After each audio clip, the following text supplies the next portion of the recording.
కర్మ ఎలాగా మళ్ళీ మన దగ్గరికి వస్తుందో ఇప్పుడు మాట్లాడుకుందాం. కానీ ఇందులో ముఖ్యమైన విషయాలు చాలా రెండు ఉన్నాయి, అది తర్వాత మనం మాట్లాడుకుందాం. అయితే కర్మ ఎలా వస్తుందో, ఒక రైతు ఏం చేస్తాడు, ఒక రైతు ఉంటాడు, ఒక అబ్బాయి రైతు పని చేసుకుంటుంటాడు. ఒక అబ్బాయి సుడిగుండంలో చిక్కుకుంటే కాపాడండి కాపాడండి అని ఎప్పుడైతే అరుస్తాడో రైతుకి ఆ ఒక్క అంతమందిలోని ఈ రైతుకే వినిపిస్తుంది ఆ ఒక్క శబ్దం.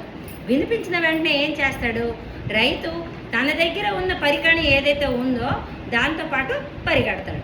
అబ్బాయి నీటిలో చిక్కొని ఉంటే ఆ తగిన కర్రతోని ఆ అబ్బాయిని కాపాడతాడు. ఈ యాంగిల్లో ఉన్న ఒక ఇలాగా దానికి ఏమంటారు, ప్లో అంటారు, దానికి తెలుగులో ఏమంటారో నాకు తెలీదు. ఆ టైప్లో ఒక కర్ర అనమాట, ఇలాగా ఏరో మార్కులో ఒక కర్ర ఉంటుంది. ఆ కర్రను పట్టుకొని వెళ్తాడు.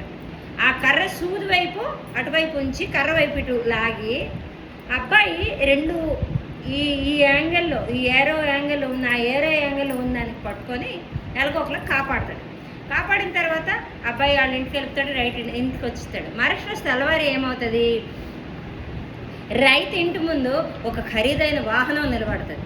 నిలబడిన వెంటనే రైతు బయటకు వస్తే ఒక ఇంత కట్ట డబ్బు ఇచ్చి, నిన్న కాపాడేవు కదా ఆ అబ్బాయి మరి ఎవరో కాదు మా అబ్బాయే అని చెబుతూ ఈ డబ్బుని తీసుకో అని అంటే, నేను మానవతా దృష్టికోణంతో నేను మీ అబ్బాయిని కాపాడనే కానీ నేను డబ్బు గురించి కాపాడలేదు, నాకు డబ్బు వద్దు అని చెప్తాడు. చెప్తే ఈలోపే ఒక సుమధురమైన మాట, నాన్న అనే మాటతో ఒక అబ్బాయి బయటకు వస్తాడు. వచ్చేసరికి ఆ అబ్బాయి వైపు ఈ ఒక్క డబ్బున్న వ్యక్తి కనుదృష్టి పడుతుంది. పడిన వెంటనే ఆ అబ్బాయికి వెంటనే చూసి, సరే మీరు డబ్బు అంటే తీసుకొని అంటున్నారు కాబట్టి నేను ఒక పని చేస్తాను, ఈ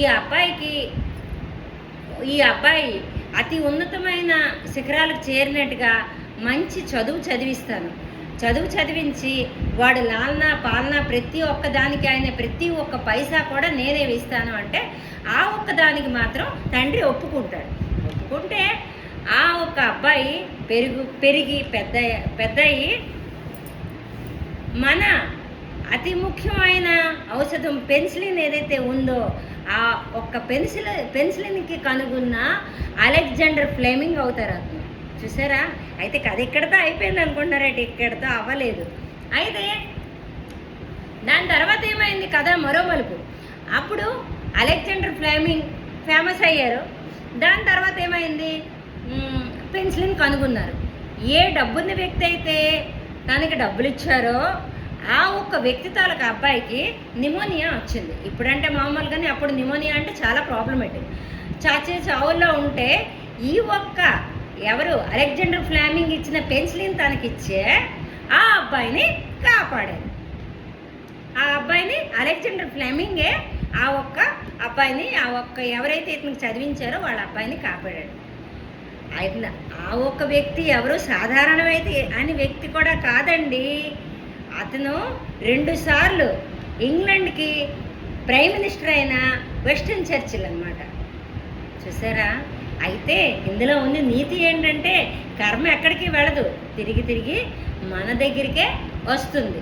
అది అయితే అక్కడ వాడేమనుకున్నాడా, డబ్బును వాడేం అనుకోలేదు. ఏంటి వాడిని కాపాడాడు, ఈ పేదవాడు అనుకోలేదు తన కొడుకంచి ఏంటి పెన్సిలిన్ కనుగొన్నంత పెద్ద వ్యక్తి అవుతారని. మళ్ళీ ఈ ఒక డబ్బున్న అతను కూడా అనుకోలేదు, నేను వాడు చదివి పెంచి పెద్ద చేశాను కాబట్టి అతని మెడిసినే నా కొడుకు కాపాడుతుందని. అయితే ప్రతిఫలం కోరి ఎప్పుడు మనం ఏమీ చేయకూడదు, వచ్చిందా మంచిదే. ఇదేనండి నీతి. కర్మ చుట్టూ తిరిగి మన దగ్గరికే వచ్చింది కదా. 2 మంచి వ్యక్తుల గురించి కూడా నేను చెప్పాను కదా, సరిపోయిందా కదా? ఇంతటికి సెలవు తీసుకున్నానండి. నమస్కారం అందరికీ.